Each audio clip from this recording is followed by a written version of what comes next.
ចាជំរាបសួរកូនទាំងអស់គ្នាសុខសប្បាយអត់កូនចាអរគុណព្រះសម្រាប់សុខភាពសុខភាពដែលព្រះអង្គតែងតែការពារដល់កូនទាំងអស់គ្នាអញ្ចឹងថ្ងៃនេះជួបជាមួយអ្នកគ្រូសាជាថ្មីម្ដងទៀតនៅថ្នាក់ទី4មេរៀនទី1ចាថ្ងៃនេះយើងរៀនពីគណិតចារៀនពីចំនួនអញ្ចឹងក្នុងហាត់ថ្ងៃនេះគឺអ្នកគ្រូចង់ឲ្យកូនចេះពីការបង្គុតចំនួនត្រឹមតង់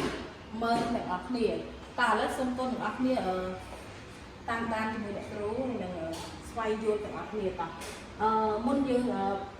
បង្គុតត្រឹមតង់មើលយើងត្រូវមកមើលពីបញ្ញត្តិរបស់វាសិនណាតោះឥឡូវសូមអានទាំងអស់គ្នាជាមួយអ្នកគ្រូទាំងអស់គ្នាដើម្បីបង្គុតចំនួនត្រឹមតង់មើលត្រូវពិនិត្យលេខនៅខាងទំព័របើលេខនៅទំព័រជាលេខ0 1 2 3 4ត្រូវបង្គុតចុះបើលេខនៅទំព័រជាលេខ5 6 7 8 9ត្រូវបង្គុតឡើងអញ្ចឹងសូមកូនអានជាមួយអ្នកគ្រូម្ដងទៀតដើម្បីបង្គុតចំនួនត្រឹមតង់មើលត្រូវពិនិត្យលេខនៅទំព័របើលេខនៅទំព័រជាលេខ0 1 2 3 4ត្រូវបង្គុតចុះបើលេខនៅទំព័រជាលេខ5 6 7 8 9ត្រូវបង្គុតឡើងចាអញ្ចឹងថ្ងៃនេះអ្នកគ្រូមានលំហាត់ចំនួន2ចាដើម្បីមកបង្រៀនកូនទាំងអស់គ្នាចាលំហាត់កគឺមានលេខ8707តុងខមានលេខ45082ចាអញ្ចឹងគេឲ្យយើងបង្គុតលេខតាមពីតុងហ្នឹងទៅត្រឹមតុងមើលអញ្ចឹងយើងត្រូវមើលតុងអីទៅចាយើងត្រូវមើលតុង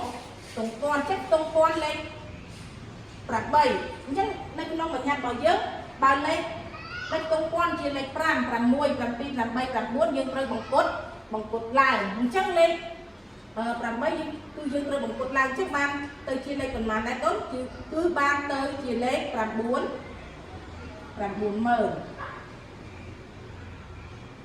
រៀប10 100,000មើលចាអញ្ចឹងបានខ្លាយទៅជាលេខ90000ព្រោះយើងត្រូវបង្គុតឡើងតោះឥឡូវយើងចូលចំណុចខ45082អញ្ចឹងគេឲ្យយើងបង្គុតត្រឹមតង់មើលដូចគ្នាអញ្ចឹងយើងមើលតង់ពាន់ចាតង់ពាន់លេខប៉ុន្មានទៅចាលេខ5អញ្ចឹងលេខ5យើងត្រូវបង្គុតឡើងឬក៏បង្គុតចុះទៅចាគឺយើងត្រូវបង្គុតឡើងអញ្ចឹងបានឡើងទៅជាប៉ុន្មានគឺឡើងទៅជា500,000អញ្ចឹងយើងសរសេរមក50000ចាអញ្ចឹង